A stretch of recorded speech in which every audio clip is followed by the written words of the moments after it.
Innumerable candles were hovering in the midair over for long, crowded tables making the golden plates and globes sparkle. Overhead, the bewitched ceiling, which always mirrored the sky outside, sparkled with stars. Through the forest to point-black Hogwarts turrets, Harry saw a long line of scary-looking Ferris filing into the hall. Ginny was among them, easily visible because of her vivid Weasley hair. Meanwhile, Professor McGonagall, a bespectacled witch with her hair in a tight bun, was placing the famous Hogwarts sorting hat in a stool before the newcomers.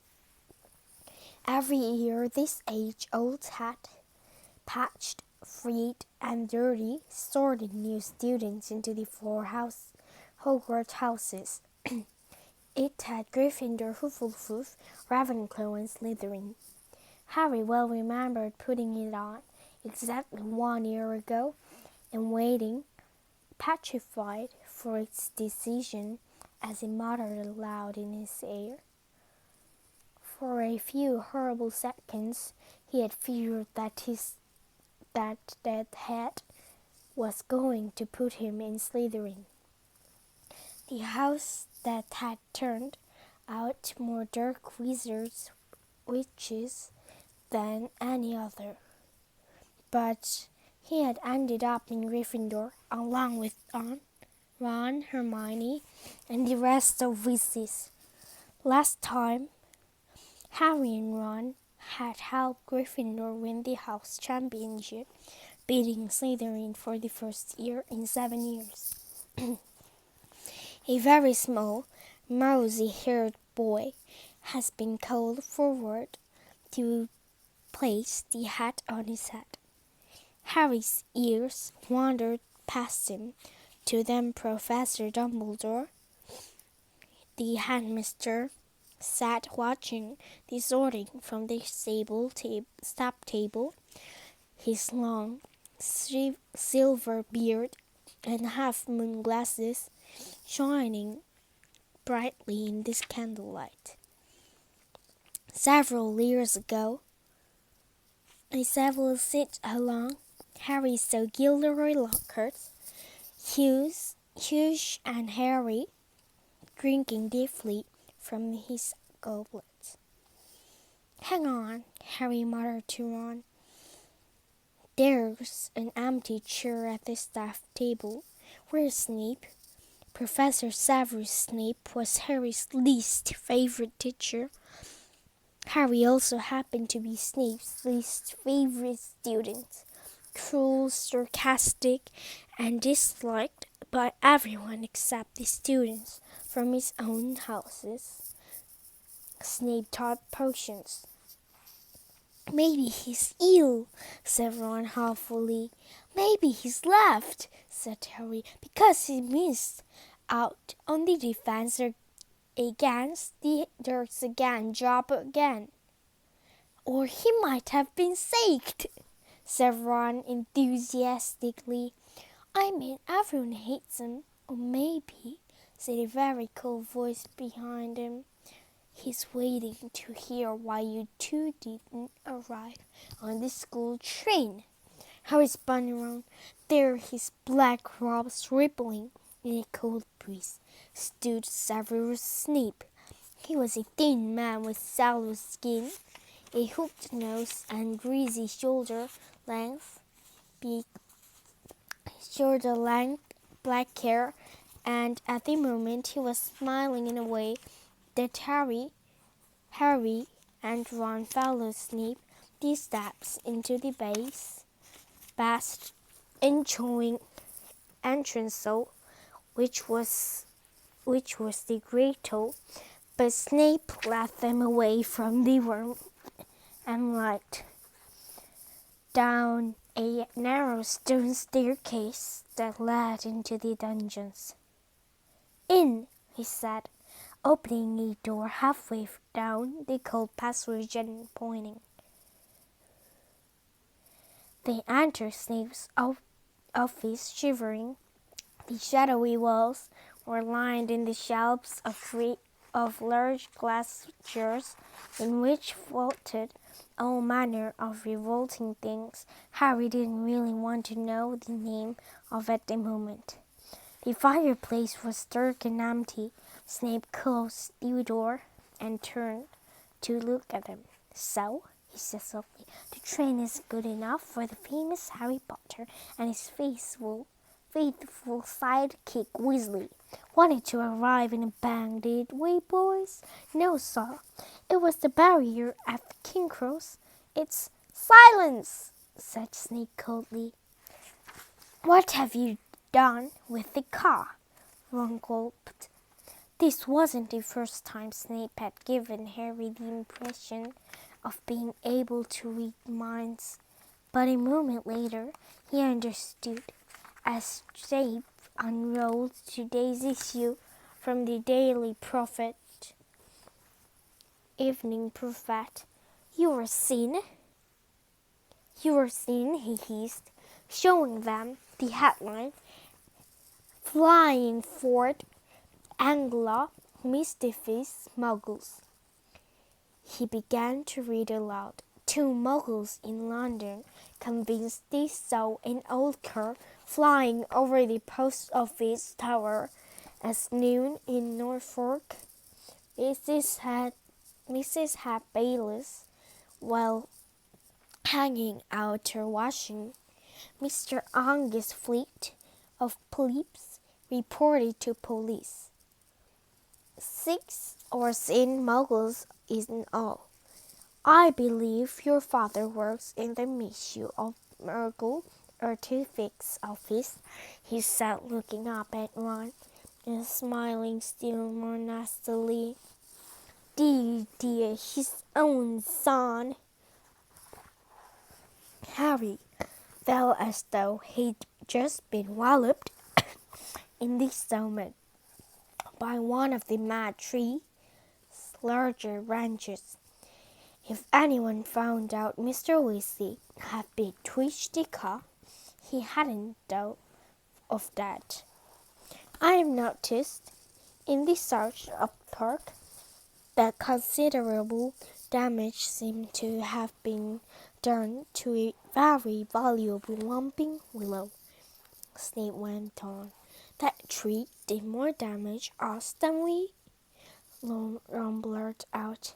"Silence!" snapped Snape again. "Most unfortunately, you are not in my house, and the decision to expel you does not rest with me. I shall go and fetch the people who do have that happy power. You will wait here." Ron and Harry stared at each other, white-faced. Harry didn't feel hungry anymore. He now felt extremely sick. He tried not to look at a large slimy something suspended in green liquid on a shelf behind Snape's desk.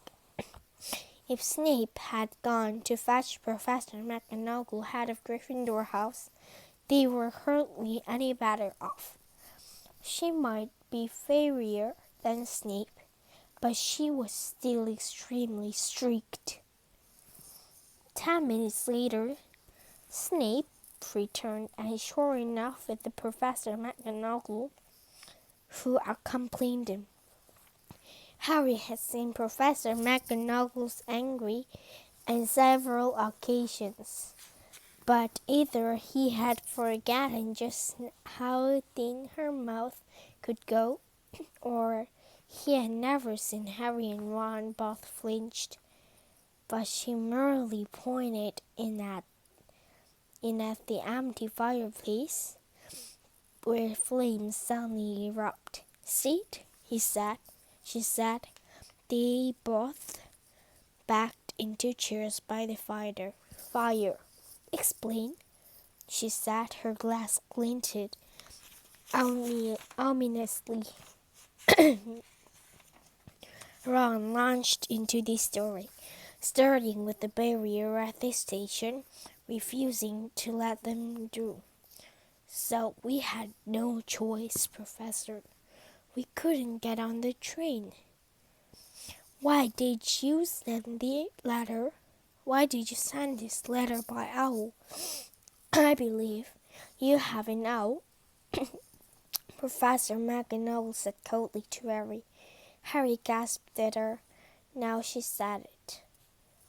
It seemed to be an obvious thing to have done. I didn't think that, said Professor McGonagall. It's obvious. There was a knock on the office door, and Snape, now looking happier than I ever, opened it. There stood the headmaster, Professor Dumbledore. Harry's whole body went numb. Dumbledore, and looking unsurely grave, he stared down his very crooked nose at them, and Harry suddenly found himself wishing he and Ron were still being beaten up by the Whomping Willow. There was a long silence. Then Dumbledore said, "Please explain why you did this." It would have been better if he had shouted. Harry hated the disappointment in his voice. For some reason, he was unable to look Dumbledore in the eyes, and spoke instead to his niece. He told Dumbledore everything except that Mr. Weasley on the Bewitched car, making it sound as though he and Ron had happened to find a flying car parked outside the station. He knew Dumbledore would see through this at once, but Dumbledore asked no questions about the car. When Harry finished,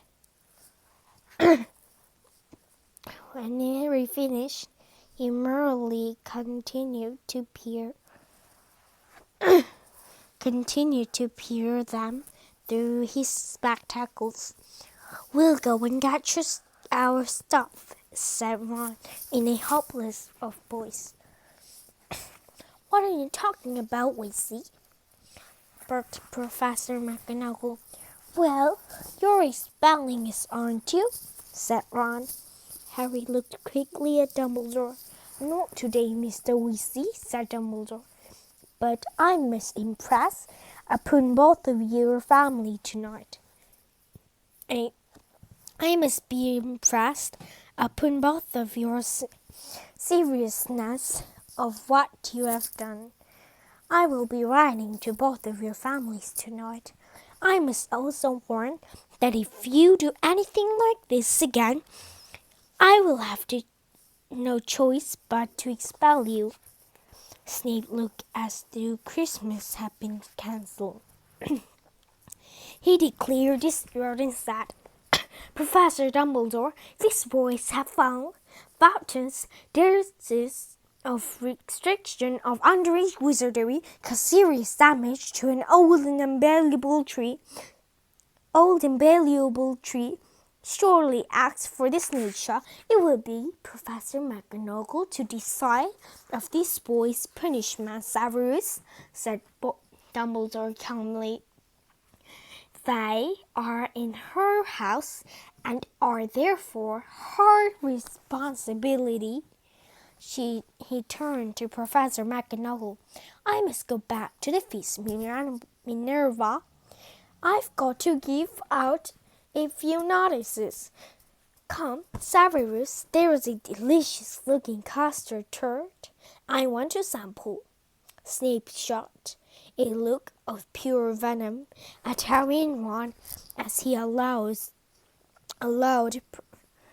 himself to swept out of his office, leaving them alone with Professor McGonagall, who was still eyeing them like a wormful eagle. "You'd be better get along to the hospital, Weasley. You're bleeding."